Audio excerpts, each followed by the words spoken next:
kendel ya kendel. Ning nganggo duga-duga. Wani ya wani ning nganggo etung. Aku ki ngerti nek kowe ki wong pancen wong dugal kewarisan. Nek muni bener kowe iki ora sapa-sapa ora wedi. Ya ngono kuwi pancen apik. Ning sing tok adepi sapa? Iki mau Bathara Guru. Wis ngerti.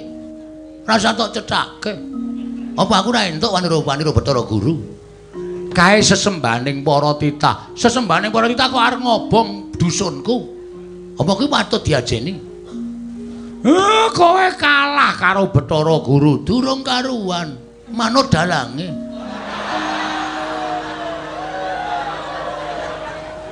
Kandhani ngeyel, ora ngeyel mah. Lho iki nang kene iki filosofine wayang iki nang kene iki. Kudu do gatekke.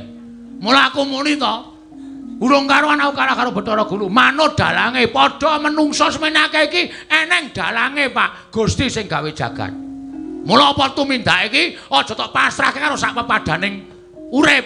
Kowe takon aku tumindak ngene iki bener apa salah ya? Terus kono kancamu muni salah, kowe dosa kecemplung neraka. Apa dhae iki ponakane sing gawe urip apa piye? Pasrah bener iki pasrah karo sing gawe urip. Bener luput ki sing gawe jagat sing nemtokke. Ngono lho. Paham ora kowe? Wah, tuwa ming putih rambute tok. Cukur sisan. Budhe mben bapak tok terke cukur to, Pak. Terke wong. Takon muhake. Ora dadi rambute brodol. Cah edan rampung cukur aku ngilo kok gila dhewe. Cah kok kewanen tenan. Ngono. Dadi kowe kudu gagas arep ame ngadegan sak sembrono ngene iki ning nek dipikir akeh. Piwulang-piwulang sing luhur, piwulang sing becik, piwulang sing apik. Contone Bathara Guru ki mau dewaning para dewa. Ning kae dudu sing gawe urip. Kae mung utusane sing gawe urip. Mula kedunungan salah, kedunungan luput.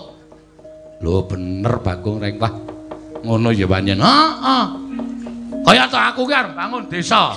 Ming sabagong mbangun desa. Mula ana tetembungan Giri Lusi jalma tan kena kinira. Oke-oke wong saiki do ngembe karo sak pepadane. Wis, coba wis. Ana tanggane arep duwe rasan-rasan tuku lemah. Nek sing wong ora seneng terus ngrasani, wah arep tuku lemah yo ngombar cengele wae. Mangane sedina ora ganep ping 3 kok. Nah, wong sugih karo orane wong ki aja diukur karo kahanane. Kadang kala wong sing nang Karang Pradesan ki malah sugihe ngungkuli karo sing nang kutha. Sugih lemah, sugih Tegal pirang-pirang hektar. Ning ora tau umuk. Tegalku semene, sawahku semene hektar. Beda karo wong kutha njajar mobil ning ngarepe dhewe. Pirang-pirang digarasekke dhewe. Wancine pajek ora iso. Ha ya wis piye. Ngono kuwi dijukok. Wah, kowe ndelok wayang mung ndelok gayeng tok. Amangar gayeng tok nanggap campur sari sadagelane.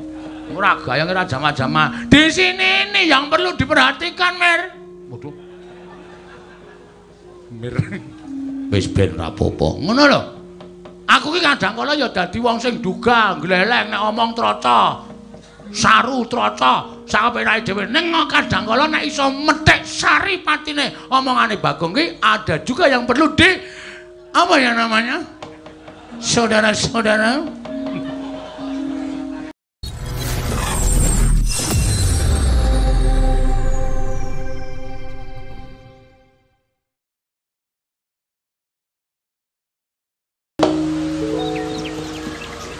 Niwang Sukmana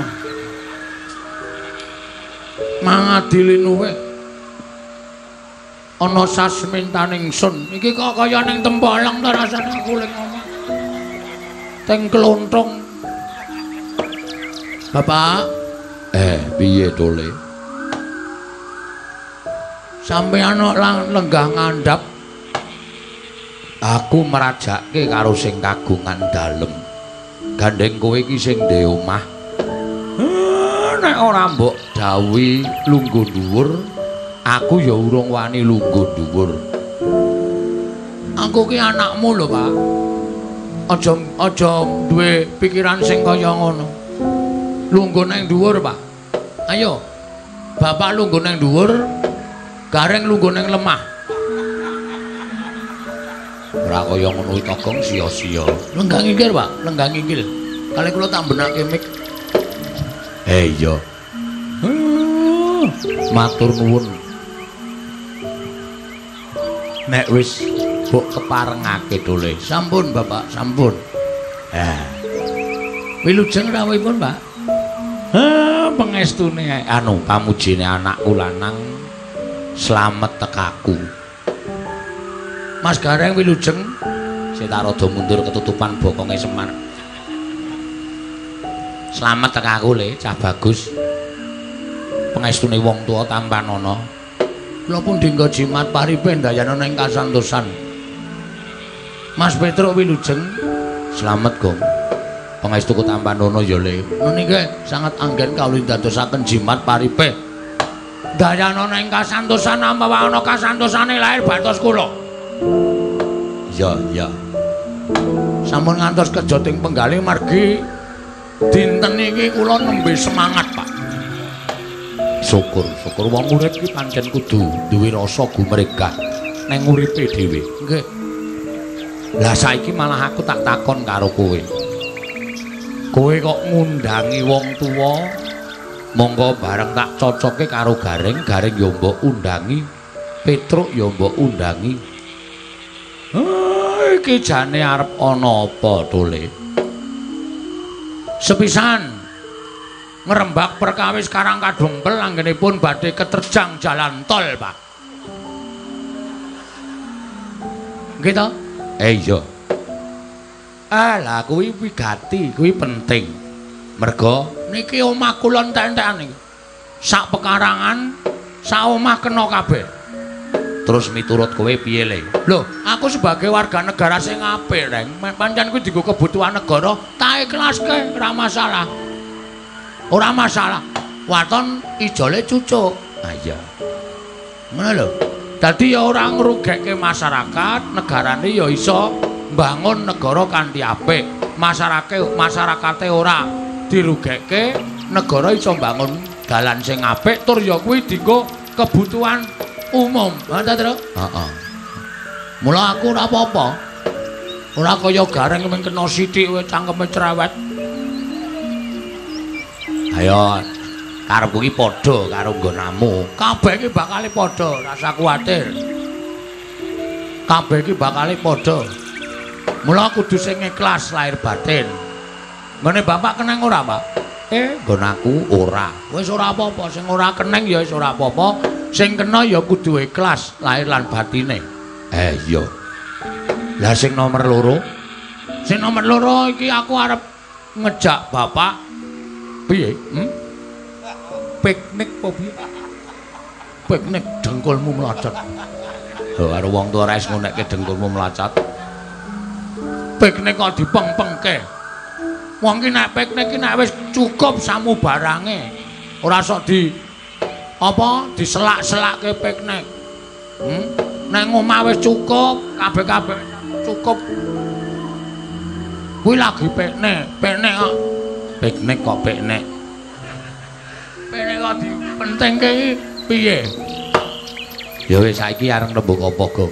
Aku jane nek jaluki lakon ini asline susah lho, Tru. Lakon kok Bagong bangun desa iki amargane kowe sing gawe kok ya. Tok gawe terus mlebu streaming. Ayo wis kabeh padha ngerti nek Bagong bangun desa ana lakon Bagong bangun desa. Ya wis lah ora apa-apa sing penting uang masuk. Ayo. Nek ora terus ayo ning ora terus uang masuk ngementingke uang masuk ya apa-apa karepe arep ditandangi. Menungso iki ora ana mareme. Nek ya kudu nganggo hitungan, nganggo dikarang sing apik. Iki wis tak karang sing apik iki. Terus sirmu karepmu, aku mau to disebutke. Aku pengen bangun desa, Pak. Ngandel ora malah bengok ta. Kuwi apik to, Le. Kuwi becik. Bangun desa kuwi apik. Lah sirmu sing arep tok bangun apa?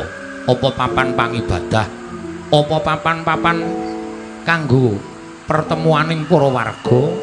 Apa papan kanggo ngolah raga supaya duwe awak sing waras? Apa papan liyane? Kabeh, Pak. Kabeh.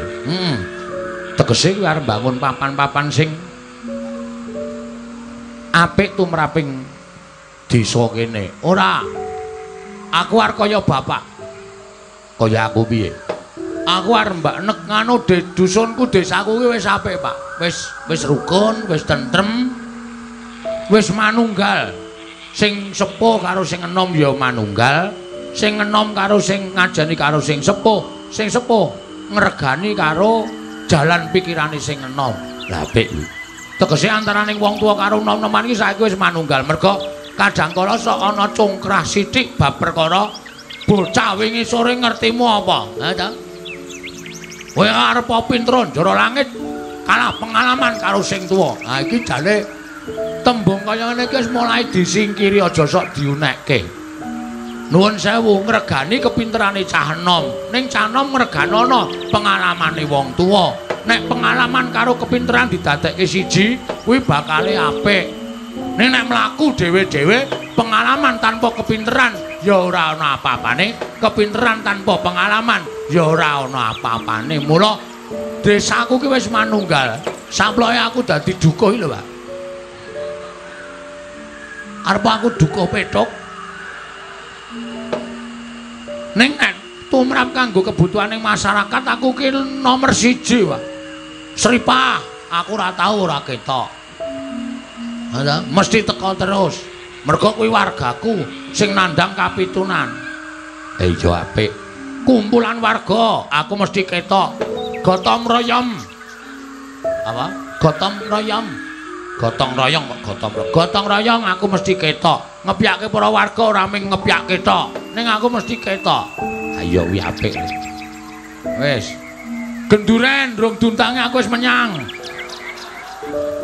Ngerti kono ketok iki engko ana gendul, aku mangkat sike, acah sregep kok. Iya. Ha iya apik-apik. Dukoe. Ha iya. Mangsane. Nomor 1 ne. Aku wong nomor 1 nang pedukuane. Iya iya. Kuwi apik kuwi. Terus nek ana dusunku ki mbutuhke pembiayaan apa ta apa sing wajib disumbang karo desa karo kecamatan, aku gawe proposal. Waduh, ya apik kuwi. Tak unggahke nang desa. Kaya wingi nggon aku ki bar wayangan lho, Pak. Sumbang karo Pak Lurah 11 juta. Waduh. Lumayan iki nggo konsumsi. Ha iya. Tukoke ndok separo-separo wis badhe. Ha iya. Iki kahanan kaya ngene iki arep tak luwih apike, Pak.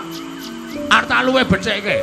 Maksude arep tak luwihke tinimbang sing wis kelakon. Aku arep pengen bangun desaku kanthi apik, kanthi becik.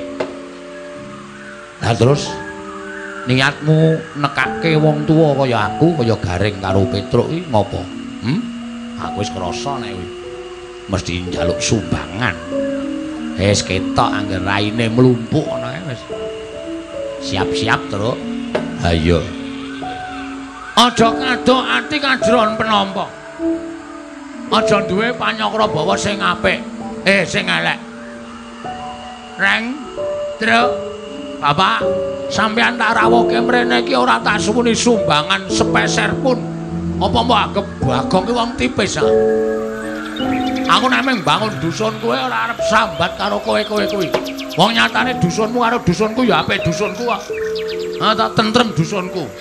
Mene Gareng kuwi dusune sanggon-gon cah nom-nom doting glimpang nyanding botol. Ora tau do dielekke. Ngerusak kuwi jenenge. Kuwi ngerusak morale bocah nom. Monggo cah nom kuwi asine nek sadar dheweke iki minangka dadi cagak tuwaking negara. Sing sepo-sepo apa iki? Lindu apa ya? Oh Sinoman do ngedum. Ame mlaku kok do dinjlok-jlokke. Ngeget-geti wong nyam. Sama-sama dilalake ora. Ngono, cagak tuwaking negara. Mula kepinteraning canom iki dibutuhke tumrap negara. Ha iya. Ning nek wis do dirusak kanggo cara kaya mengkono kuwi ngrusak awake dhewe, kuwi padha karo awake nyemplungke awake dhewe ning juranging kasangsaran. Heeh.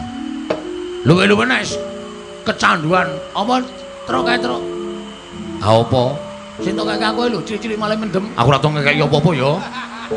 Iku senengane ngarani wong sapenake dhewe. Tau tak ombe iso nglire lho. Ah ora bae aku ora tau ngekeki kok. Apa Pak? Narkoba kuwi elek tenan kuwi. Pil kuwi sing marai bunuh diri. Sekali mencoba kamu akan binasa. Ngono tembunge. Nyoba-nyoba nek wis ketagihan wis ora iso ilang. Kuwi ora iso mari lho Pak ngono kuwi. Iso. Heeh bener. Heeh. Ora iso mari. Arep muni mari kae mesti sing nganggo wis percaya ora. Monggo negarane awake dhewe iki lagi digencarke membasmi kaya ngono. Ning aku sok ora mathuk, aku sok ora cocok. Gencarke nggo basmi kaya ngono sing dicekeli kok ming sing do nggunakake. Ning oknum-oknum sing isih seneng disogok. Kok ora do dicekeli, kok ora do disingkirke. Betul. Aku setuju, Pak. Kuwi suarane rakyat. Lho. Bener nek nanggap dalang kok dalang anti narkoba. Sopo? Iki Sena Tudrak. Lho. Sena Tudrak. Kae ora Sena, kowe iki jenenge udu Sena, jenenge diganti Bambang.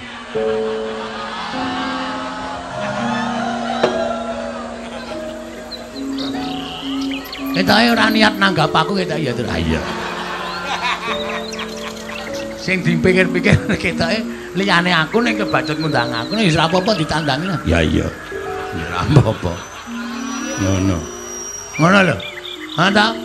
Nyekel ya ora mung oknume sing tumindak elek, sing tumindak narkoba ora mung padha sing padha nganggo. Ora kok perkara aku melindungi lho. Ning ana Pak, oknum, aku ngandhake oknum ora kabeh.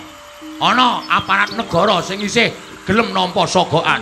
Nyekel bandar karo bandar disogok culke meneh. Ana oknum pradata hukum sing isih gelem mangan sogokan. Ora ngetok palu dihukum sing akeh sogok. Hukumane mung 2 sasi 3 sasi. Bandare gleleng meneh. Kok ngono kok arep rampung iki cara sok kapan arep rampung? Iya. Mula nggon aku iki, Pak. Arep aku duka. Ning apa jenenge iki? Apa, Tru? Wong kowe iki anggere omong mesti kata-katane mesti radong. Statement apa? Ora sanggo basa angel. Struktur. Nah. Struktur organisasi pedukuhan ngene iki tak pilih wong-wong sing jujur. Kira-kira wong-wong sing ora jujur saandaku wak pecat. Apik, kuwi apik kok. Ngerti aku. Anggere ana masyarakat sing njaluk tanda tangan nggo gawe KTP, dijaluki dhuwit, tempiling. Nek ora gelem maruk karo aku. Piye kuwi? Kuwi kepiye kuwi kaya ngono kuwi? Oh, dirungokke apik-apik kok gleceh. Pak. Sing kan dirembug ya, Pak? Dicupet semene le padha ngudara rasa ati. Heeh. Apa nggonamu iki sumure asat apa, Gong? Hah? Apa nggonamu iki bapak teko, gareng teko, aku teko kok tanpa ana apa-apa sing metu. Ngene truk tembunge nek ketemu sedulur ki wareg sing tanpa mangan, seger sing tanpa ngombe. Ha ya modar tenan kok. Istilah kaya ngono kok dienggo. Dadi meng omong-omongan nganti asat idune. Engko gampang kok tak akon bojoku ki mak lunga ya, Pak. Nendi? Mbah. Bar tak unekke minggat kono, ngono lunga to.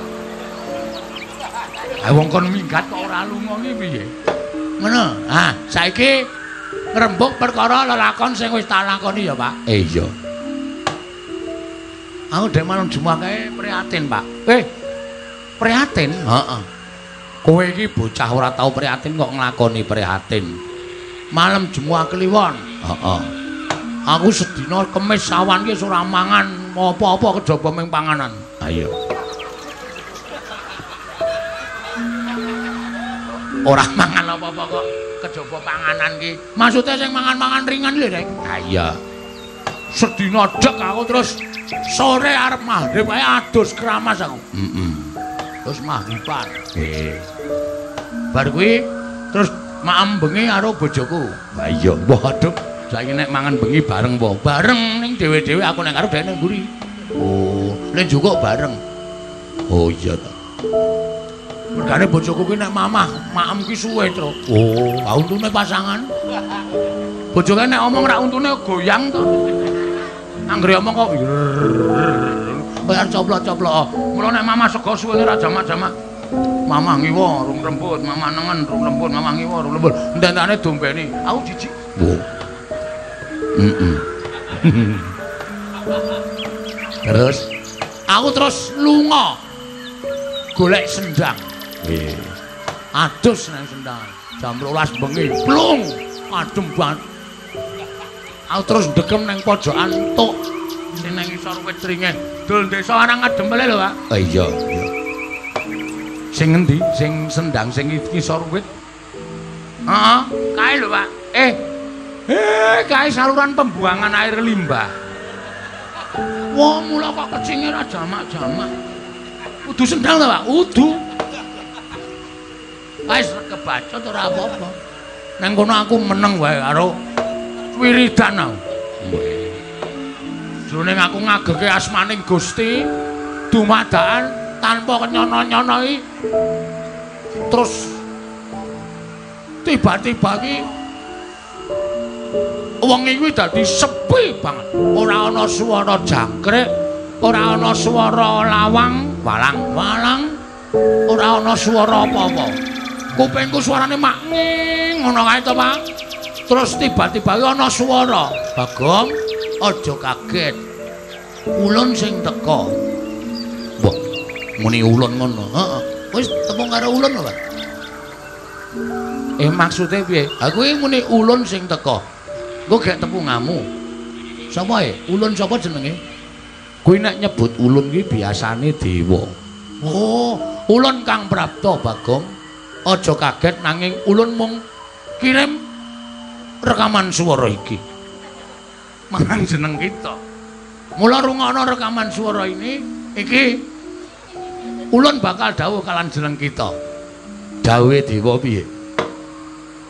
Yen kita arep bangun desa, kita arep bangun papan panggonan kita, Bagong. Desa kita kudu mbok syarati, kudu mbok pendemi.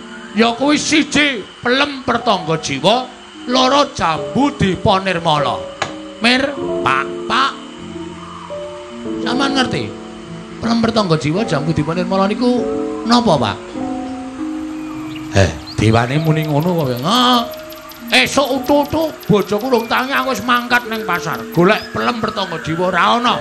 Anane ming pelem cengir, pelem gadung. Mana lagi? Aku ya terus ini penem mana lagi? Lah mana aku yang ngono. Terus apa kae pelem gad pernah Pak. Ning ora ana sing jeneng pelem pertangga jiwa. Pindah aku. Pindah toko buah. Pindah toko buah. Tak takoni ora ana jambu dipa nirmala ya ora ana. Anane ming jambu dresana, jambu air, jambu kluthuk, jambu monyet. Lho, jambu monyet wis ngerti lho, Pak? Urung rupane kaya gareng kuwi.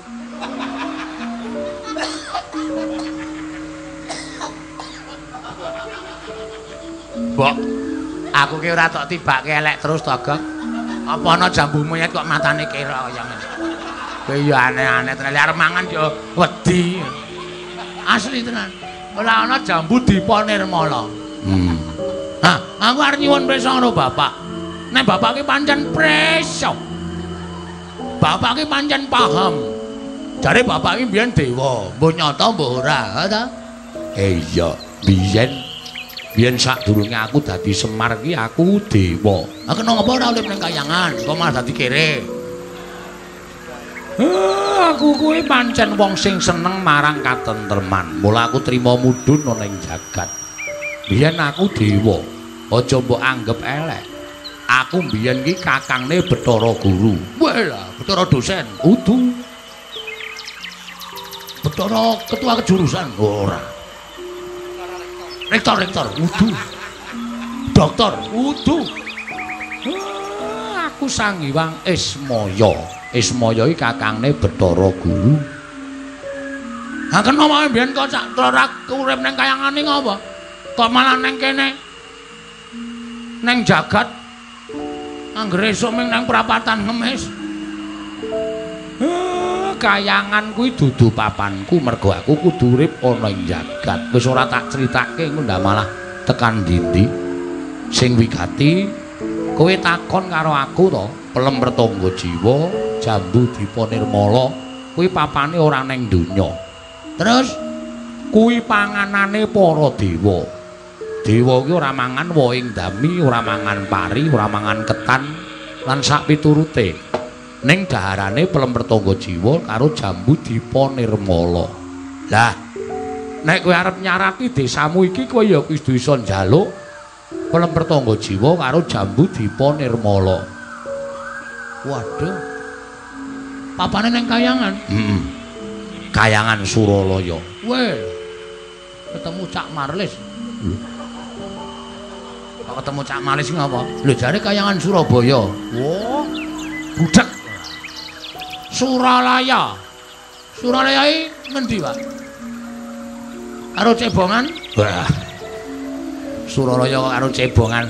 Suralaya iki dhuwur kono. Weh, dian. Suralaya iki papaning para dewa. Yen kowe weruh wewangunan sing gumandul tanpa centelan, kuwi kayangan. Aku duwe lho Pak gumandul tanpa centelan iki. Wis kelet-ket biyen. Apa kuwi yang diwastani kayangan? Gundulmu atos. Sore-sore kok ora gebernah ora. Ah dudu ye, ha iso ora? Mandul tanpa centelan. Asli iki kuwi ora dipeniteni, ora dilem. Ken biyen yo nang kono kuwi. Aku nek ngrasake Bagong iki jane edan ora ya. Ayo mbuh karo bapak urung tau dipresake kok ya. Omongane iki waton ting celebung ora. Kayangan iki gumandul tanpa centelan. Oh iya, heeh. Paham aku.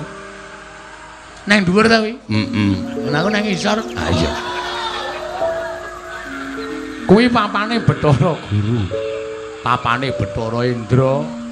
Papane Bathara Indra, papane Bathara Dana, papane Bathara Kasina, Dana Kasina Indra. Kayangan Warkop. Kayangan Warkop ngepruk raimu iki kaya kandhan-kandhanane ngeyel ora. Kuwi kayangan Suralaya. Lah nek kowe arep njaluk Pelem Pertangga Jiwa, Jambu Dipa Nirmala, kowe munggah ning kayangan Bagong. Andra ingkang puspita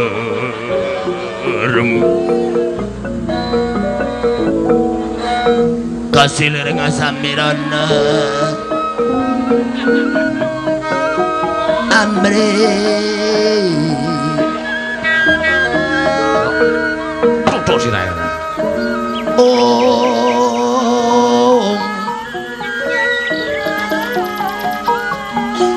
Sekar Maya ku ngas kan nyorung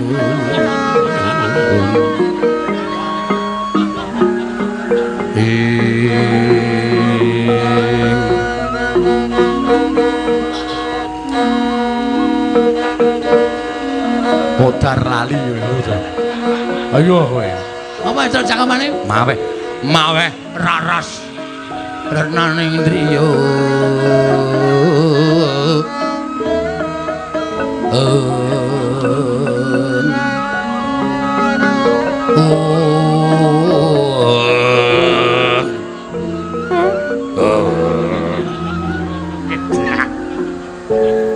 Kula kok karo ngentut. Saedan kan.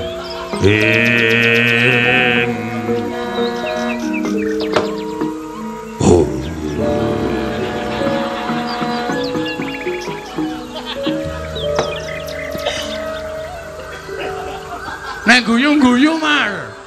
Rasa diampet. Aku lucu to, Pak? Wis, Bu. Dene mung tak dolani ngene. Gawe senenge wong tuwa iki ngibadah. Bakal entuk pahala. Ha iya. Engko iki ora tau suluke kok suluk. Mbaya suluk sing apik. Sulukku ya ngene iki. Iya. Ngopo kowe kok dur nglumpruk ning ngarepe Semar? Sing ngerti kayangan menika bapak. Sing papal dak.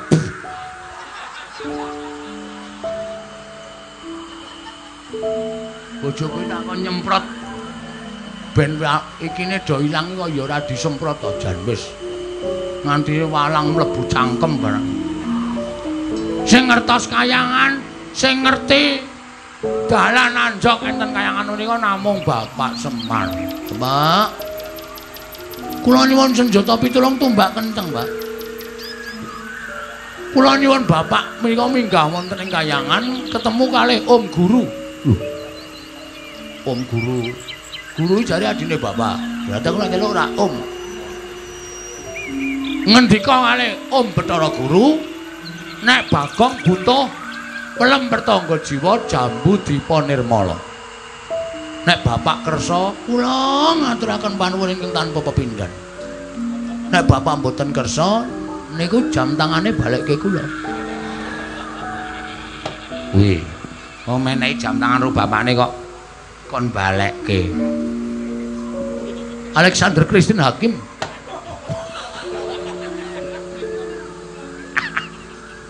Merek jam kok disebut Alexander Christine Hakim nganti raimu apa piye? Ora kowe ngapain digluk-digluk ngantuk kok ora. Arang ya lelingguh ora bener kok. Nggih, Pak nggih. Disuwunke, Pak, supaya dusun kula tambah reja, dusun kula tambah apik, dusun kula tambah becik. Nek Bapak kersa nyuwunke kalih Bathara Guru, kula ngaturake panuwun ingkang tanpa pepindhan. Ananging nek Bapak mboten kersa lho Gong arep ngopo kowe? Kula aturi jaga ajang sing jembar. Sega sing kathah. Rawe-rawe atas malang-malang putung. Mesti kula entekke. Oh iya, tata basa ora pernah kok. Jagang sing jero beteng sing kandel. Lha iki nek nantang karo negara, nek nantang karo wong ya ora nganggo jagang sing jero beteng sing kandel. Ora sudi aku karo kowe, Pak, sebagai bapakku. Aku mau mergo sampean ora nulungi karo anak. Nek sampean gelem nulungi anak, nembungke pelem apa mau to? Modar ora. Syarat ora dong kok. Pelem 40-an pertangga jiwa, 40. Pertangga jiwa lan jambu dipaku semau. Dipa nirmala. Dipa nirmala kula ora trima. Aladene dadi anake Semar, menggayo panganan luar negeri kayangan. Kayangane kok ora kelakon. Aku nesu tenan, Pak. Wis saiki kali Bapak mikir luwung diwaneni anak apa njalukke pelem pertangga jiwa jambu dipa nirmala. Gong, sabar, Gong. Ora sak penake dhewe kaya ngono. Bapak ki wis sepuh. Ora terus kowe terus matur karo Bapak, nek Bapak ora iso nggayoke pelem pertangga jiwa malah tok jak gelut. Kowe iki wong tuwa apa bocah? Kowe ora usah cerewet, Rek. Kowe nang kene iki angka ikut. Kowe timun mungkuk jaga imbuh. Ana kowe ya ora apa-apa, ora ana kowe ora masalah. Lho, aku ning mrene iki rak tok undang to. Aku ngerti. Sing kuwi gati tak jak rembugan ki Bapak Semar. Kowe iki ping takon menyetujui wae. Sirku arep kakon dadi seksi, ning mripat kowe kira nekseni ya mesti ora pas. Kudune kowe iki manteng ngematke kene kok malah ngematke pojokan terus. Kok mau ngerti ora sah rene to malah lara-lara atiku. Oh, alah arep nemoni lelakon apa ta ya. Petro ya takon dadi seksi, men bapak men ngendika. Men. Oh, wis kurang ajar iki. Karo bapakne kok marmir-marmir. Ayo gak omong, Bagong. Tak gayuhke, wah tak peluk kowe. Asli tak cium. Nek ora malah kolu sirahmu mar. Saking ambaning cangkemku. Aku iki nek ngambol, bluk langsung tanpa nganggo petungan rumangsane anggepe. Kosek to, nganggo petungan. Aja ngawu gawar ngawur. Mergo iki ngembet marang kahanan kayangan. Bagong jroning kendel. Parandene nalika semanten ora semanten Badranaya. Amangsah semedi malah dining Nalika semanten tanara ingkang pinindhen kejawi amung rawuhipun Sang Hyang Bathara Guru. Sigra matek aji pameling senggih Sang Hyang Ismaya ya Sang Nayantaka.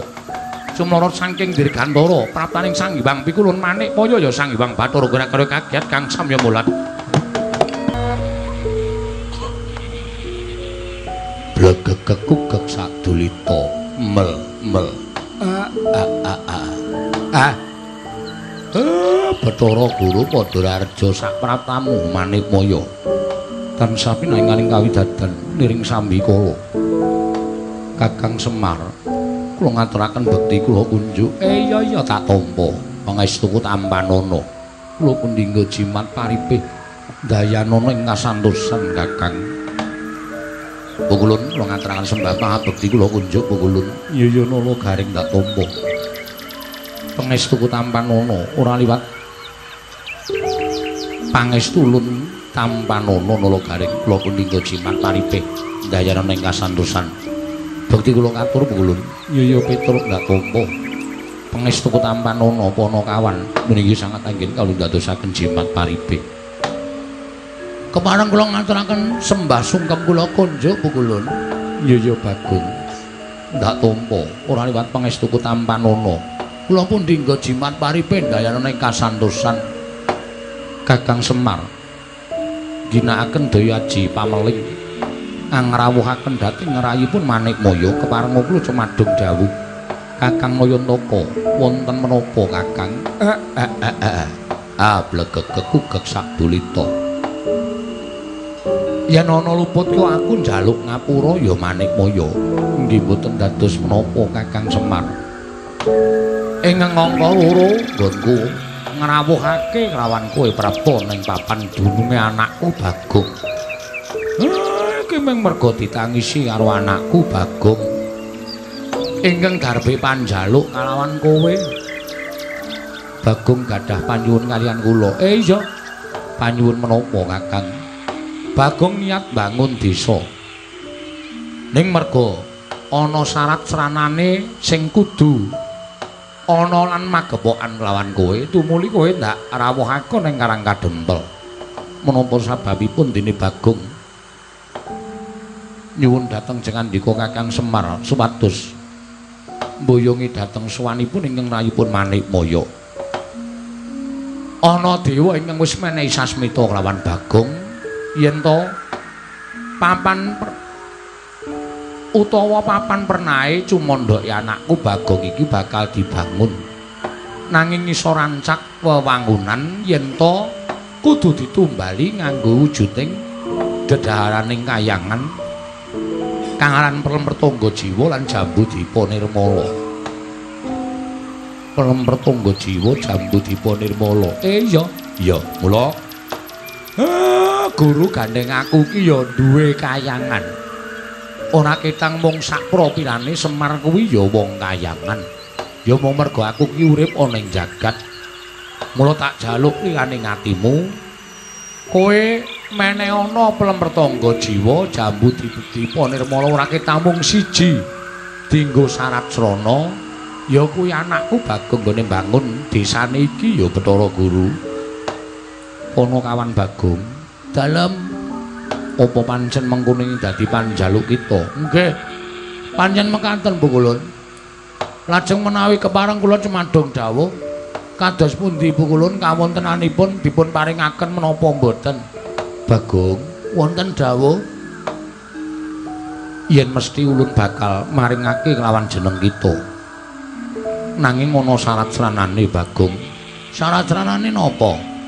Syarat-syaratane ya kuwi ulun jaluk sarta ulun kepengin wong sak jagat iki wis padha nyembah kelawan panjenengan ulun. Ya mung ana siji titahing Bathara ingkang ora kersa sarta ora gelem nyembah lan tata krama kelawan panjenengan ulun. Tanana liya kejaba mung wong atuwa kita ya kuwi Kakang Semar. Mula wektu dina iki ulun jaluk Kakang Semar ugi midhanget. Yen to sira kepengin tumuruning Pelempertangga Jiwa lan Jambudipa Nirmala, ulun njaluk lawan jeneng kita Bagong matur lawan bapak kita. Wiwit dina iki Semar kudu nyembah lawan panjenengan ulun. lan uga Semar kudu nglakoni tata krama kelawan panjenengan ulun Ponokawan Bagong. Yen Semar ora gelem nyembah, yen Semar ora gelem tata krama kelawan panjenengan ulun ora bakal maringake Plemrtangga Jiwa lan Jambudipun Nirmala Ponokawan Bagong. Jaja muntap lir kinetap duka yayasinipe netra kocak mundarandir hidup nyomangolon coko wadanani rombranang ing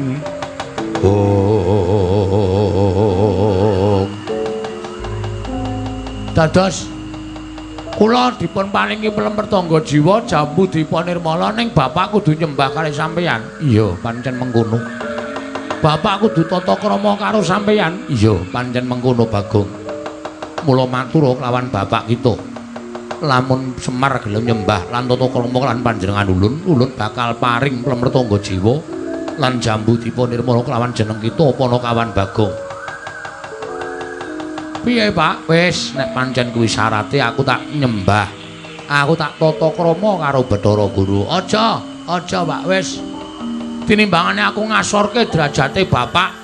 Tinimbangane bapak ki harga dirine tak ijolke karo 2 buah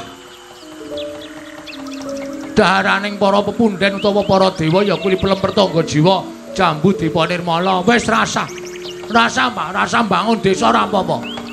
Bangane aku ngedol karo derajate bapak. Bangane aku ngedol karo harga dirine bapak. Ming supaya nyembah karo Bathara Guru ajare bapak iki kakangane Bathara Guru. Nek bapak ora nyembah, bapak ora tata krama ki wis sak trepe. Malah justru Bathara Guru sing kudu tata krama karo sampeyan wong umure tuwa sampeyan. Ning nek wong tuwa kon deku-deku ceciklu ning ngarepe sing enom, aku ora ikhlas, Pak. Aku ora ikhlas. Bapak aja nyembah aja tata krama karo Bathara Guru, bapak ki luwih tuwa. Nek ana tantrimane Bathara Guru, aku sing tanggung jawab.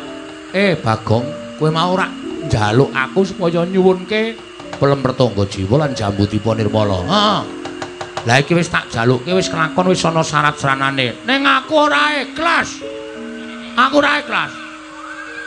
Ngene wae pukulun nek upama dijoli bathange gareng entuk ora? Ya truk mulih ya truk. Lah ngopo ya? Wah aku jan keloro-loro terus kakang nika diar digatekke bathang arep ijol bapak iki anggepe kok menungso ra tenar nemoni lelakon apa ya kowe? Lelakon sing apik. Kon ngapake cah iki? Ijabno reng. Wis. Ijab-ijab dengkulmu ra. Mboten bareng.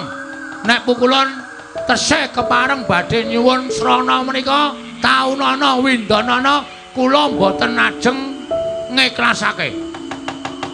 Ewa semanten paduka pukulun mboten kepareng maringaken Plemrtangga Jiwa Jambudipun Nirmala. Sampeyan mboten ngerti to, kula niku bekas maling. Dadi kula nek nyolong Plemrtangga Jiwa kon nyolong Jambudipun Nirmala. Nek ra tak yok sakwite rontok kabeh aja dundang Bagong. Lho, yen ngono kita malah bakal wani gawe rusak kayangan. Ora perkara gawe rusane sampeyan duwe syarat kaya ngono kuwi syarat sing tidak masuk akal. Saniki sampeyan ngendika mawon, Bagong, kowe tak paringi Plemrtangga Jiwa Jambudipun Nirmala. Ning aku njaluk ijol apa? Ning aja harga dirine bapak. Arep kula niku diitung Bagong niku sing paling wani karo bapak. Ning kula niku sing jaga karo martabake wong tuwa. Apa, Gong? Martabak. Martabak. Kowe ora ndek martabak ya, Pak? Ora. Sosis duwe.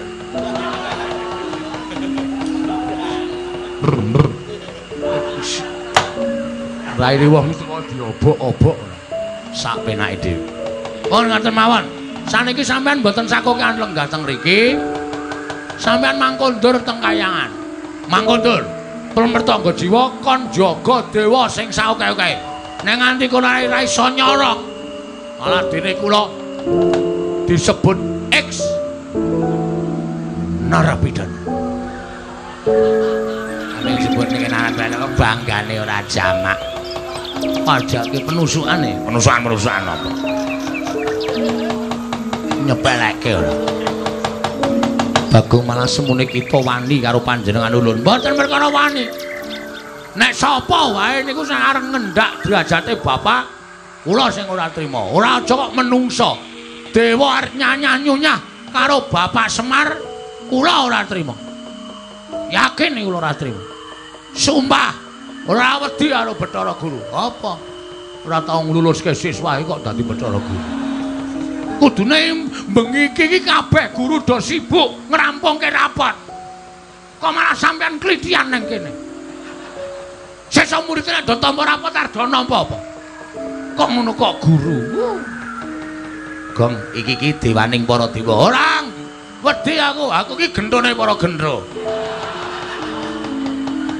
Nameng ditandhiki karo dewaning para dewa ora muntir. Ora wedi aku. Yen ngono kita wani karo kadewatan. Apamu sing tak wedeni? Bagong, sapa ingkang wani karo para dewa, papane bakal tak besmi. Oke, ora masalah. Gong, dibesmi iki diapane? Embo. Petok. Dibesmi iki diobong. Lho, lah diwas muni oke aku. Wah, ya ora ngerti kata-kata kaya ngene iki. Lah kok dadi sampean malah ngobong karang anu ning papan padunungan kula pring apus. Monggo ora apa-apa, mangobong nek pun kula sapu. Nek wis temumpuk uwe mangobong. Nek sampean arep ngobong padukuhan pring apus padha karo sampean arep gawe kapitunaning rakyatku. Awi duka. Dukuhing para dukuh iki aku. Nek ngomong dewaning para dewa iku ngopo? Iki dukuhing para dukuh. Rumangsane ketuane dukuh sak Karangkadempel. Iya, Pak? Heeh. Mangsane arep ngobong karo rakyatku, wong sing tanpa dosa, asane iki tak walik. Dewa macem apa kowe iki? Kok arep gawe sengsaraning para kawula? Jare dewa, jare iki menungsa iki tumitah nyembah para dewa. Berarti sampean iki sembahaning para titah. Ha kok sampean mentol ajeng gawe kapitunaning para titah? Hah? Weh, lah njaluk dunek-unekke wong iki. Wis malak. Wong urip kok malak. Malak apa? Wong siji kok tangane papat. Ayo, mesti dobel-dobel kowe ta ya. Iso ngayahi wong loro mesti. Ora ngajar arepan kowe ya. Dewa sing ora ngajar kaya ngono. Kudune siji-siji. Ngono kok loro-loro ora, kancane ra domane. Mula seger temu. Kasih kok papat. Aku ngerti maksudnya kayak itu. Ayo aku ya ngerti. Nek Bathara Guru mesti ora ngerti. Bathara Guru ki piye alusan kok. Pon kecobong. Ayo, sadurunge sampean ngobong pring apes. Sabar kok, sabar. Mangkel aku iki sonku ora kaya biasane kok. Wis. Masaku suaraku kaya ming nang kontraca iki lho, Tru. Aku iki ming pertemuan karo bapak kok nggawa sound system. Ayo sirku iki men gleleng e. Tak sewake to sistem barang e. Bulkit mau ora penak-penak. Wis. Nah sampean arep ngobong Karangkadempel kula sing ora trima. Rawe-rawe rantas malang-malang tak putung. Kawula kula ajeng kula ayomi. Ajeng kula ayomi nganti tetes sing getih ingkang pungkasan. Metu njaba bakal tak coba kaya ngopo kekuataning Bagong. Piye? Metu njaba. Kowe Bathara Guru sinambi sosialisasi kabeh. Heeh. Kok sosialisasi kabeh piye? Metu njaba supaya undang.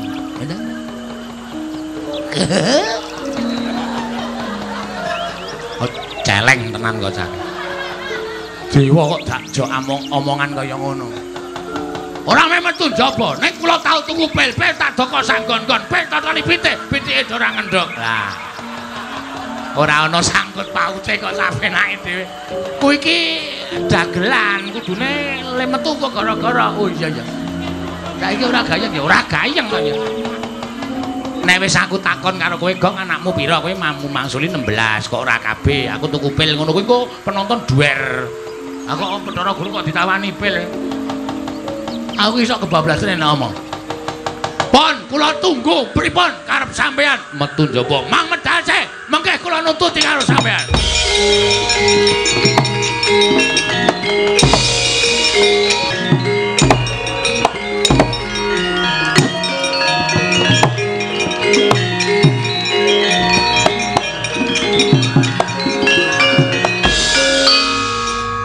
kendel ya kendel.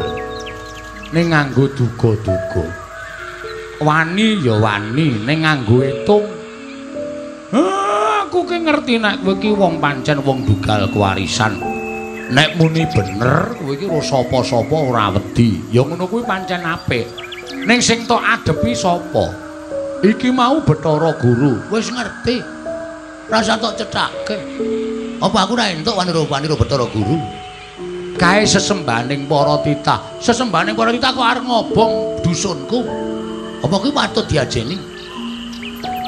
Kowe kalah karo Bathara Guru, durung karuan, manut dalange.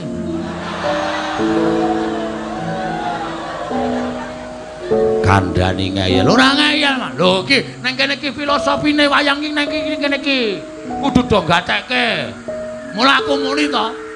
Durung karuan aku kalah karo Bathara Guru, manut dalange. Padha menungso semenake iki eneng dalange, Pak. Gusti sing gawe jagat. Mula apa tumindak iki aja tok pasrahke karo sak pepadaning urip. Kowe takon aku tumindak ngene iki bener apa salah ya? Terus kono kancamu muni salah, kowe dosa kecemplung neraka. Apa dhae iki ponakane sing gawe urip apa piye? Pasrah bener iki pasrah karo sing gawe urip. Bener luput ki sing gawe jagat sing nemtokke. Ngono lho. Paham ora kowe? Wah, tuwa meng putih rambute tok. Cukur sisan. Budhe mben bapak tok terke cukur to, Pak. Oke, wong. Takonmu kake. Ora dadi rambute brodol. Cah edan rampung cukur aku ngilu kok gila dhewe. Cah kok wanen tenan. Ngono. Dadi kowe kudu gagas arep ngadegan sak sembrono ngene iki ning nek dipikir akeh. Piwulang-piwulang sing luhur, piwulang sing becik, piwulang sing apik. Contone Bathara Guru ki mau dewaning para dewa. Ning kae dudu sing gawe urip. Kae mung utusane sing gawe urip. Mula kedunungan salah, kedunungan luput. Lho bener Bagong ning wah. Ngono ya panjen. Heeh. Kaya to aku ki arep bangun desa. Ming sak Bagong mbangun desa. Mula ana tetembungan Giri Lusi jalma tan kena kinira. Oke-oke wong saiki do ngembe karo sak pepadane. Wis, coba wis. Ana tanggane arep duwe rasan-rasan tuku lemah. Nek sing wong ora seneng terus ngrasani, wah arep tuku lemah yo ngombar cengele wae. Mangane sedina ora ganep ping 3 kok. Nah, wong sugih karo orane wong ki aja diukur karo kahanane. Kadang kala wong sing nang Karang Pradesan ki malah sugihe ngungkuli karo sing nang kutha. Sugih lemah, sugih Tegal pirang-pirang hektar. Ning ora tau muk. Tegalku semene, sawahku semene hektar. Beda karo wong kutha njajar mobil ning ngarepe dhewe. Pirang-pirang digarasekke dhewe. Wancine pajek ora iso. Ha ya wis piye. Ngono kuwi dijukok. Wah, kowe ndelok wayang mung ndelok gayeng tok. Mangar gayeng tok nangga campur sari sadagelane. Ora gayeng ora jama-jama. Di sini ini yang perlu diperhatikan, Mer. Wis ben rapopo. Ngono lho. Aku ki kadang kala ya dadi wong sing duga, gleleng nek omong trata. Saru trata, sakepenake dhewe. Ning kadang kala nek iso methek sari patine omongane Bagong ki ada juga yang perlu di apa ya namanya? Saudara-saudara diikuti. Oh, ngono ya, Kang.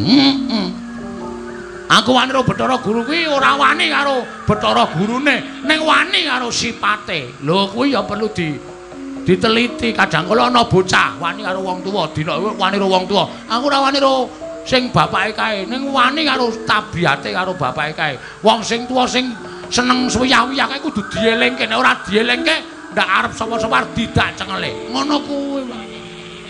Mula aku ki ngangkat Bagong sebagai kawula cilik sing wani karo para penggede-penggede. Ini menjadi suara rakyat lewat pakeliran. Ngono lho. Nek ora wani ana sing bengok ta bengok, aku ning ditanggap. Ha iya. Ora ditanggap nek kon bengok-bengok demo ya aku iso dicekel.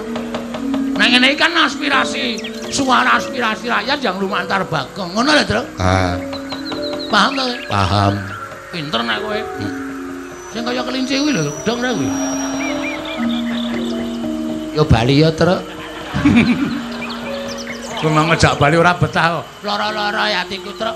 Aku nek ora betah iso setruk tenan iki. Bagong ngomongane wis. Lah terus kae Bathara Guru piye? Ora usah do melu-melu. Tandangane. Tandangane, Pak. Mati urip.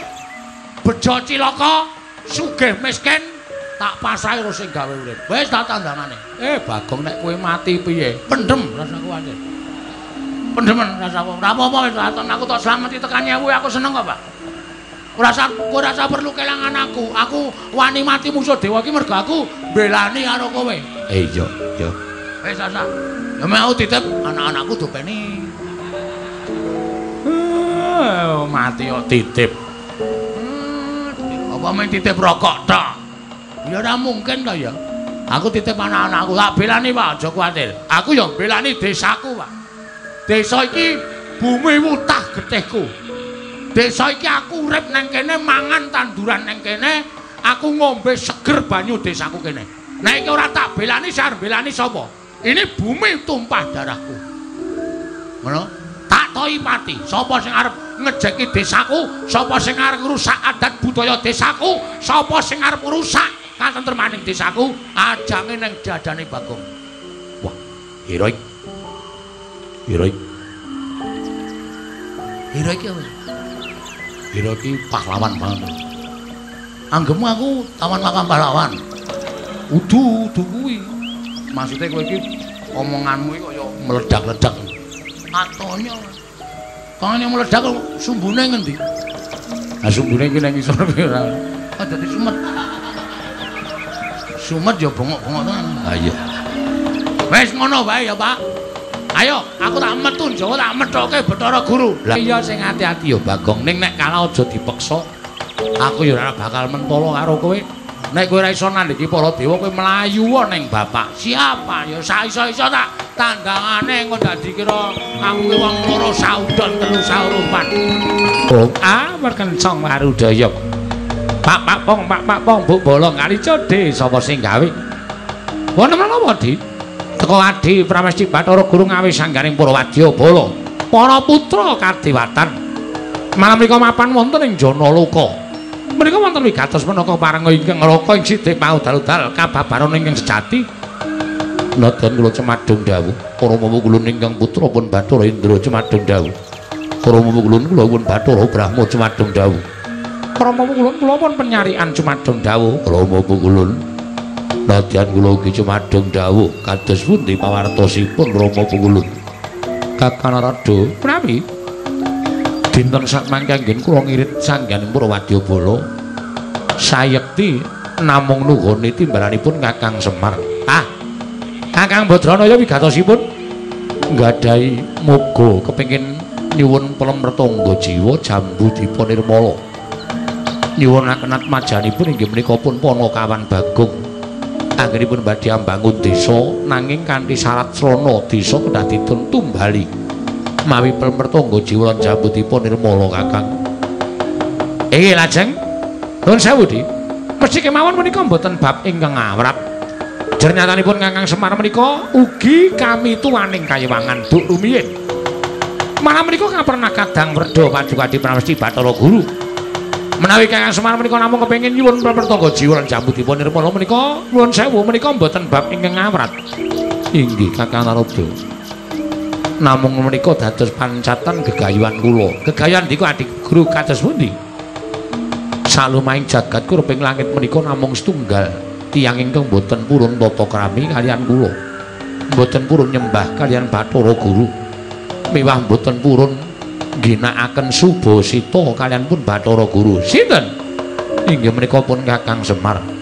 Tumuli Bagong anggenipun nyuwun pelemretangga jiwa lan jambu dipunirmala menika kula ginakaken pangrika daya kula badhe maringaken pelemretangga jiwa lan jambu dipunirmala. Nanging menawi Kakang Semar kersa nyembah kelawan ingkang rayi lan tata krami kaliyan pun Bathara Guru, Kakang Narada adalah berkencong warudaya Pak Pong Bu Bolong kali codhe sapa sing gawe kula nuwun mapunten.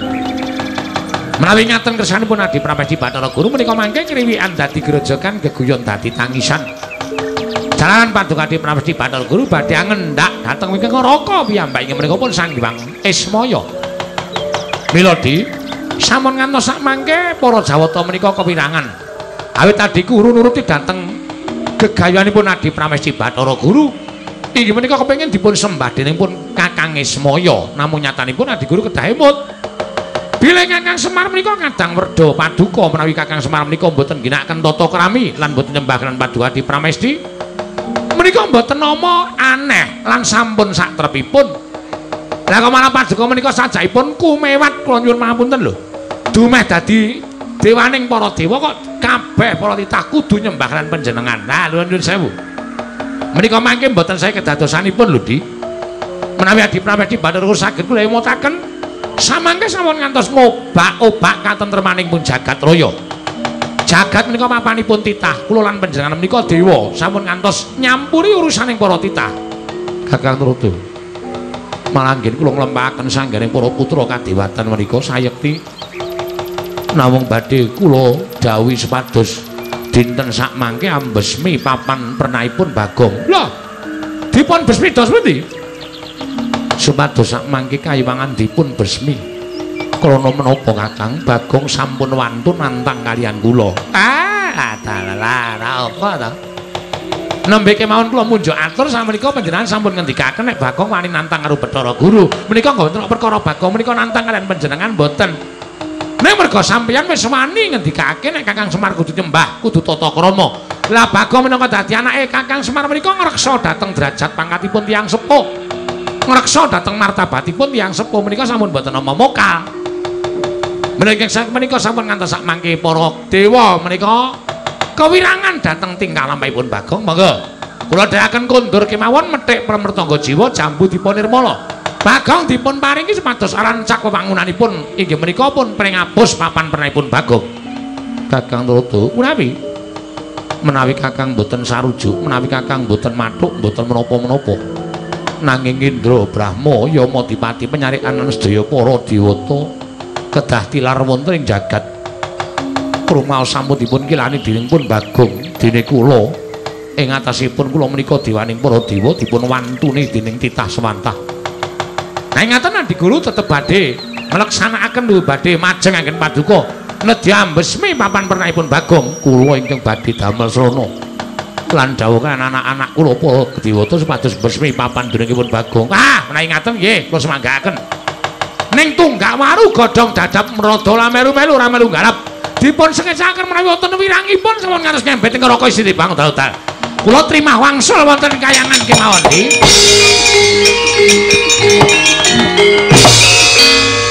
Indra wonten timbalan, Brahma wonten timbalan mulun, Yama Dipati wonten timbalan. Penyarian iki wonten maring adawuh ora mumpu kulun. Ora usah walang ati. Mara gage gunakna daya pangaribawa, papan pernahe Bagong diobong yen perlu di bumi angus. Yen Bagong ora nrimakake bandanen tangane kerincungan sikile. Gawanen menang kayangan bakal ulun cemplungake ning kawah Candra Dimuka. Kula nistakaken dawuh niki pangkatipun ing putra pincang menapa ora kitang sambung obor cala lintang mangkato dina iki Bathara Indra.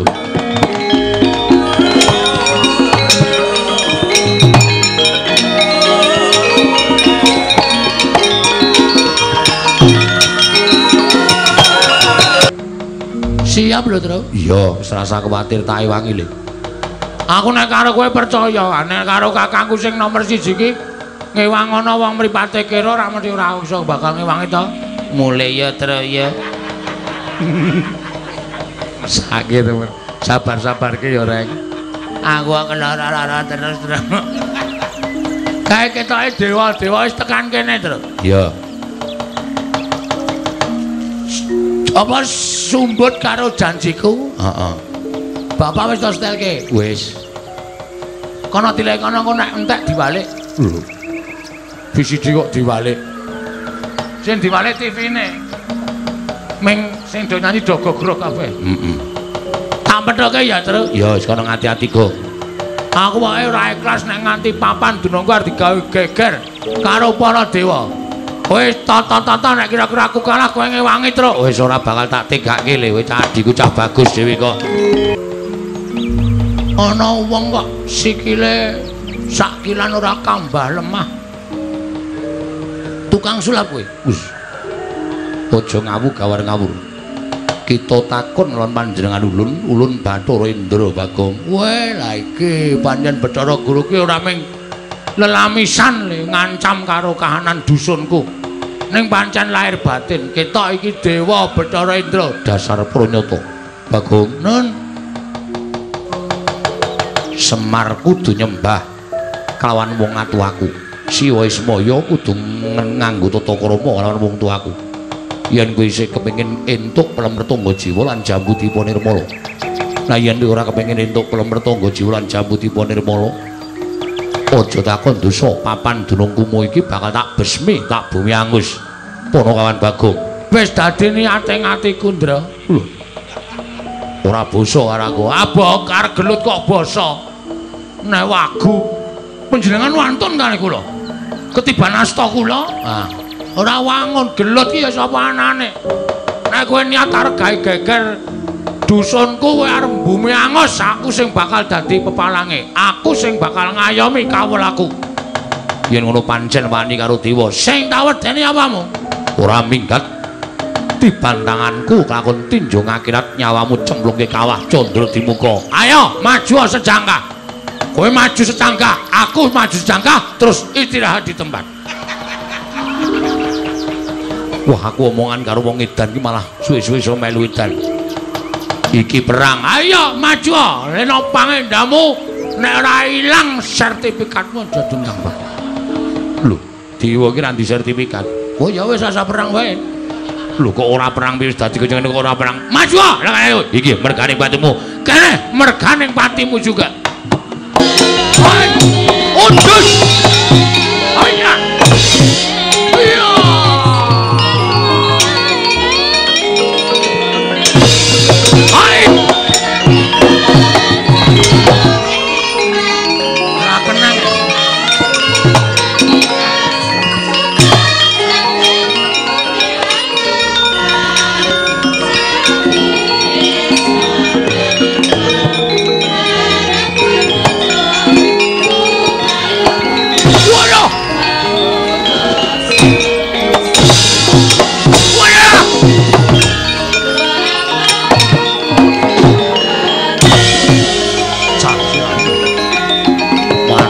Para dewa.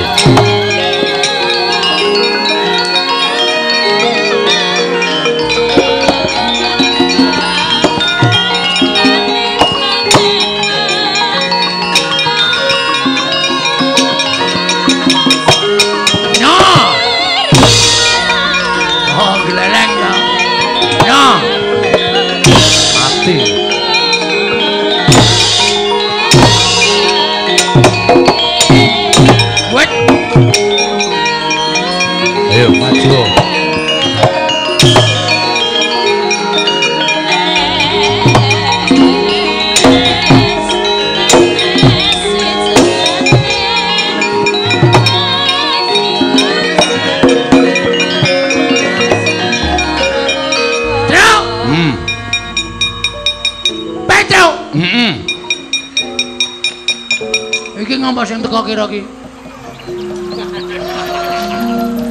Nendi lagi? Arep mulai aku terus. Mulai. Bola-bali kok arep mulai bae. Aku muni arep mulai kok ora mulai-mulai. Wis kaya mulai prung ngono nek kira-kira Bagong ora seneng apa? Aneh to. Aneh piye? Ben ajae piye?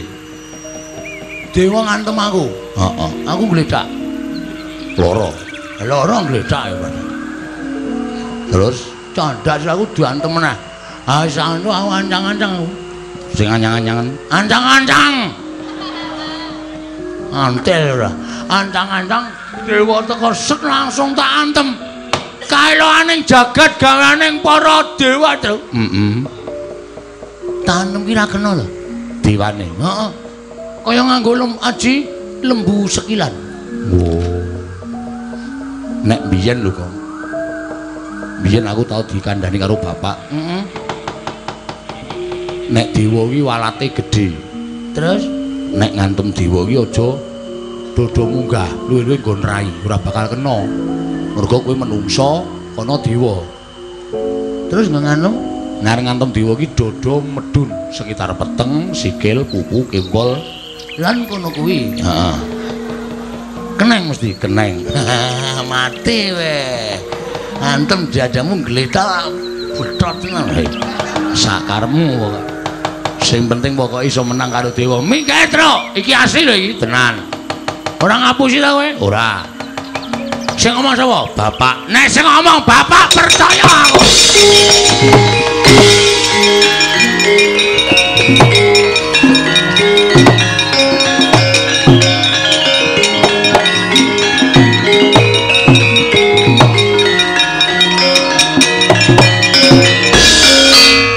Isih wani karo aku ora muntir sisi karo kowe. Ayo, nek pancen wani ayo malso. Kowe ora iso males karo aku. Kowe tok kowe ngantem karo aku ora kena. Diantrane panjalmane apa ya? Elok tenan. Aku dadi kowe pasang Jaya Kawijayan guna kasantikan diantem kok ora keneng. Elok tenan. Iya sabar. Ayo ngantemo.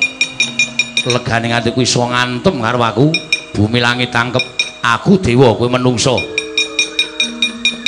Bapak Semar nyuwun perlindungan nggih Bapak. Nyuwun kekuatan kali Bapak. Anakmu berjuang mati-matian, Pak. Mula paringana kekuatan, paringana daya kasantosan. Ora usah dadak kowe gedumel. Ayo, Walesen Bathara Indra. Piye? Walesen matek dening aku kowe. Waduh. Modal ora kowe. Kapamu kapan kowe?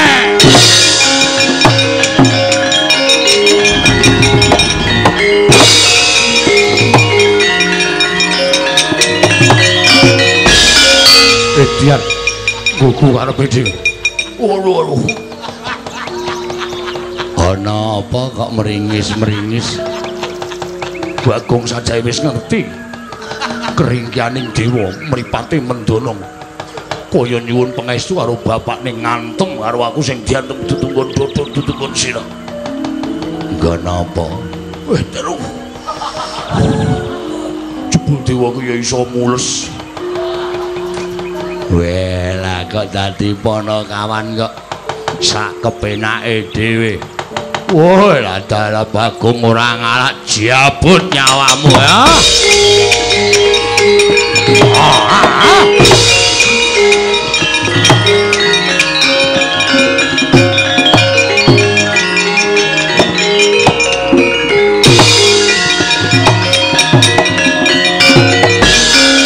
Sapa iki? Dewa jenggote dewa Panca iki. Takon karo aku Yama Dipati, Yama Widuri. Dipati. Yama Dipati. Ya dasar para nyata. Kowe Bagong wani gendak sikara karo Bathara Indra, kaya adikku. Kowe iso ngantem Bathara Indra. Piye, gleleng ta aku? Kuwi sing nganggo tepa-tepa nek sekuat tenaga iso mletis mau. Wo, ora wawo-wawo. Aku dewa tukang jabut nyawa. Aku namanya jabut untu kulino. Jajal piye? Wis untu waras wis jabut ora kekejek kowe. Mati dening aku pangga kayane mati ya. Ayo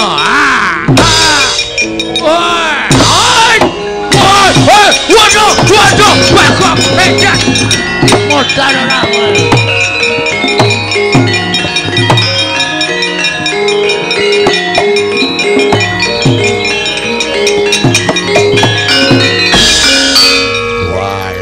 Konangan ora iso ndumuk dewa ning mbok menawa wis dikandhani karo Semar. Ora diremet sak kayang.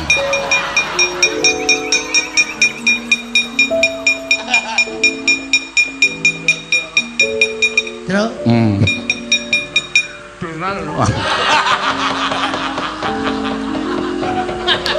Enggak antil ora. Asli ora cakep tangan. Ha iya. Mula mlucut. Halo kae. Bathara Brahma kok. Bathara Brahma. Wah, nak nyiling go nyumet rokok. Kok Bathara Brahma nyiling go rokok ora? Dewaning geni to. Iya.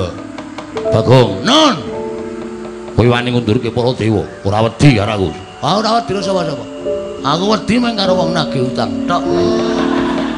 Liyane ora sing tak wedeni. Tak obong omahmu, tak obong desamu nganggo dhewe kekuatanku. Weh, ora macem-macem kowe. Ora mesake karo kawul aku apa? Ora ono mesake karo kawul. Terus siap, Tru. Terus anu apa jenenge? Apa jenenge? Anu apa jenenge? Kuwi lho sing diko nyemprot lho. Selang. Selang dilebokke nang irunge gareng kae. Arep bali aku, Tru.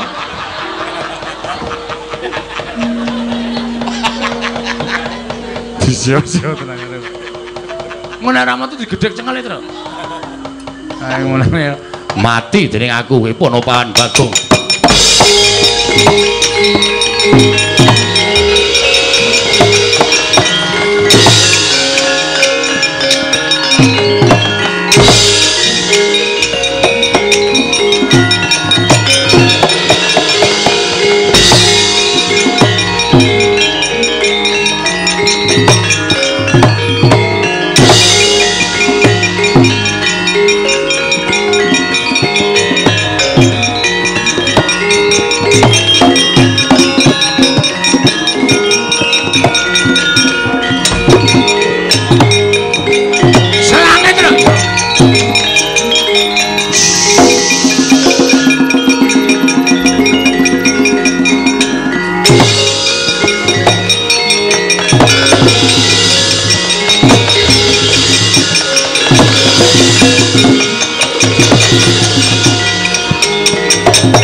Apa kalah nek karo akal. Aku terus gawe blumbang. Terus gawe blumbang. Geni anggere liwat blumbang mabes. Liwat blumbang mabes. Ben ngobong mburiku. Ora apa-apa. Ayo kowe Bathara Brahma genimu ora ana paedahe. Ayo arep ngetokke apa meneh kowe saiki regane.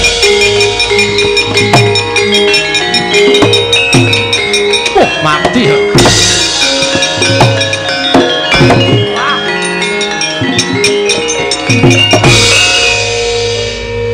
Lek gawe blumbang kejembaran. Lek gawe awan lumpat mah kecemplung. Truk, gentane sik tak adus. Wah. Oh, iki ngono ana sing maju meneh malah ngrekoso. Mung mabyur-byur. Gareng ae. Gareng celaka matane kowe kewalik ngono kok. Arep mulai aku. Ambok ge mulai ket mongko ge mau arep mulai ora. Lah. Ugu karepe dhewe manus maling jajanan. Ayo Bathara Guru sisan kon maju kene ora bakal wedi aku.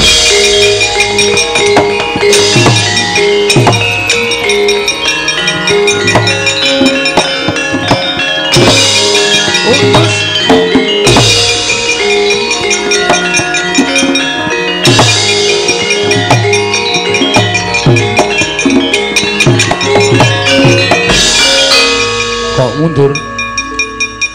Bathara Guru maju tenane. Oh. Aku wedi. Tangane kono papat e. Piye? Nek tanganku loro cekeli tangane dhewe loro, terus tangane dhewe loro ngamplengi aku, modar aku. Oh iya yo mesti menangan ya, mesti menangan. Terus saiki apik-apik. Matur, Pak. Oh iya. Bapak ora urung ya dikatut-katutke. Wes ora pokoke Semar ya kudu melu cawe-cawe perkara iki. Nek ngono ayo mlayu wae Bathara Guru meneng ketemu karo Bapak Gong. Yo, ayo ora Pak, ketuan Pak.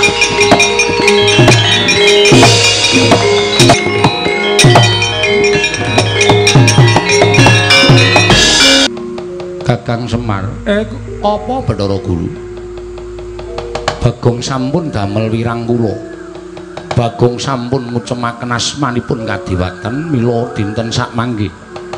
Kula nyuwun Kakang Semar masrahaken Bagong. Tak pasrahke karo sapa? Kaliyan kula. Kok sik to? Sing luput ki kowe dudu kok Bagong. Nek perkara mau tok gawe gampang mergo ora ketang sithik lan sedhela aku ki tau tate ngrasake urip ning kayangan. Lah kok dadi kowe men dijaluki pelemper tangga jiwa jambu dipa nirmala kok awel? Kok dadak kudu ngidak karo derajate kakangmu? Nek kowe mau ora omong werna-werna ning ngarepe Bagong, Bagong mesti ora bakal wani karo kowe. Ning arepa Bagong ki wong mersal mbedugal, ning dheweke ngerti tata krama, ngerti unggah-ungguh tresna karo bapakne. Ngerti bapakne arep didak martabate, Bagong ora entuk. Didak martabake itu. Ha iya. Lalu wong dipangan ya martabat. Martabat. Kowe cara sekolah cerewet. Ayo mulai terus.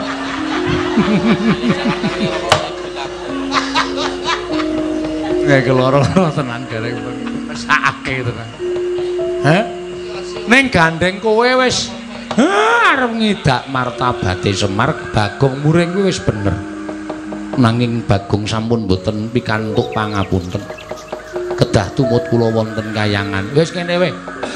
Rasa digawe angel. Saiki nek Bagong arep munggah ning kayangan arep gawa arep kapake. Badhe kula cemplungaken wonten ing kawah. Mergi Bagong kedah nebus dosanipun. Gandeng Bagong kuwi anakku sing mangkat ning kayangan aja Bagong. Aku wae. Aku wis tuwek. Aku wis kewowogen mangan gempalaning jagat. Aku wis kuwaregen mangan kahanan donya. Aku wis tutuk urip nek arep tok cemplungke kawah cemplungno. Aku ora apa-apa. Pak. Aja ya, Pak. Kowe isih dibutuhke. Pak, aja, Pak. Wis gek menyang kono, Mir. Kuwi penemumu dhewe-dhewe to, Gong. Aku ki wong ora tau mlebu gedang to.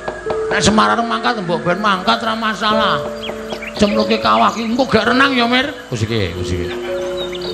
Condro bingung kuwi apa? Pulang renang to. Wah. Kuwi nggon papan panyiksan menungso. Waduh. Ya aja, Pak. Menengo. Iki nek ora kaya ngene iki ndak ora rampung-rampung. Aku gawanen. Kakang Semar lilo. Ora lilo ngopo? Ah wong ming mati kok ndak tak gondeli tak aweli ngopo? Aku ki ya wis ngenteni pati. Mula nek kowe arep nyengkake patine kakangmu aku malah seneng. Patenono aku ora apa-apa. Cemplungno ning kawah. Pukulun. Sampun ngantos namung bapak tok Pukulun. Kula iki sagad atus lirunipun aji kula, Bagong. Kula cemplungke kawah iki mboten napa-napa ning kula nderek bapak. Malah apik kuwi. Ha iso ora ana gunane kok kowe urip ning jagat iki. Mulai ora. Biar mulai. Ora betah terus. Suarane Bagong ngantos ora jamak-jamak. Mboten namung bapak ning Petruk nggih mangkanthi teng kayangan. Mang beto teng kayangan. Kula gelem cemplungke kawah nyuli adi kula Bagong. Sampun maneh Semar kali gareng kali Petruk. Aku ya sago. Bagong kowe ora usah melu. Aduh. Kancaku sapa, Pak? Kowe duwe kewajiban bangun desa. Dirampungke sik. Bapakmu dadi tumbal ra apa-apa, kakangmu Petruk gareng. Mlabuhi kowe ra apa-apa sing wigati gegayuhanmu kasembadan. Wis Gong kari ning omah. Wis kono gedhe menyang. Lho. Kok malah to susu-susu to? Meng bapak Petruk gareng. Iya, aku Petruk gareng. Wis kono mangano. Nang bojomu rasa dijak. Ra. Ada pateni. Mulai ya Dra. Ya ayo. Mulai ra. Menawi ngaten tetelo sampun ikhlas monggo. Kula kanthi minggah wonten ing kayangan. Nala gareng Petruk ayo. Nek pancen Bathara Gulu mentala, ora apa-apa. Pancen iki dalane awake dhewe. Bagong ditutuke le bangun desa rasa mikir, bapakmu rasa mikir kakangmu.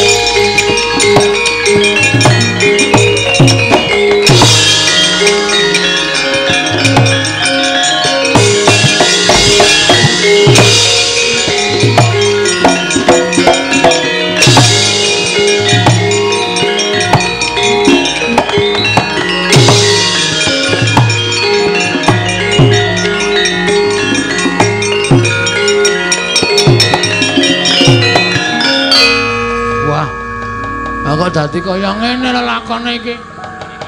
Terus aku kan ngapa wis jajali? Ijen malah rumangsaku Semar ki nibake kewajiban abot karo aku. Ane ana kancane Petro Gareng isih lumayan isih iso dadak ngembat abot entek ing pakaryan amis baci ning kawontenan. Ana iki nang ngene iki piye aku? Monggo bapak engko mesti cemplungke kawah mati. Gareng cemplungke kawah ya mati. Petro cemplungke kawah ya mati. Aku ra ento nangis. Aku ra ento nangis. Aku kudu tetek tanggo-tanggon. Ya meng aku kudu iso nyelametke bapak karo Gareng karo Petro. Arep suwan Pandhawa mesti malah didukani luwih-luwih Ndara Werkudara nek nganti aku krungu lajeng bangun desa. Bagong. Dapure kaya aspal. Bangun desa kecek diasmu. Pruk. Modar. Ndara Janaka tak lapori ya ora dadi atine Bagong. Kowe ora iso njaga bapakmu karo kakang-kakangmu beda apa wis wito ning Madukara minggat. Wah. Kok kebayang-bayang cerita sing kaya ngono ya wah cilaka tenan iki. Nanti ya apa golek dukune apa ya? Ane kok mah dinahi nomor. Monggo aku wis ados kok ora tau tuku ya ming kala-kala titip. Megah. Wes. Wah iya. Wah. Ayo. Kelingan aku. Aku sing duwe wong tuwa. Ya kuwi Togok. Siwa Togok. Adimu arep dipateni karo adimu Manikmaya. Kowe nek ra iso ngewangi adimu, tak gunting cangkemmu. Tenan asli ya kae lambene kotorong e. Tak jitet tenan. Tak obras tak gawe ciut ning wi. Kembak-kembi kok sithik-sithik. Aku mangkat ning nggonanmu ya aku sing teko, Togok. Aja kaget ya sayang.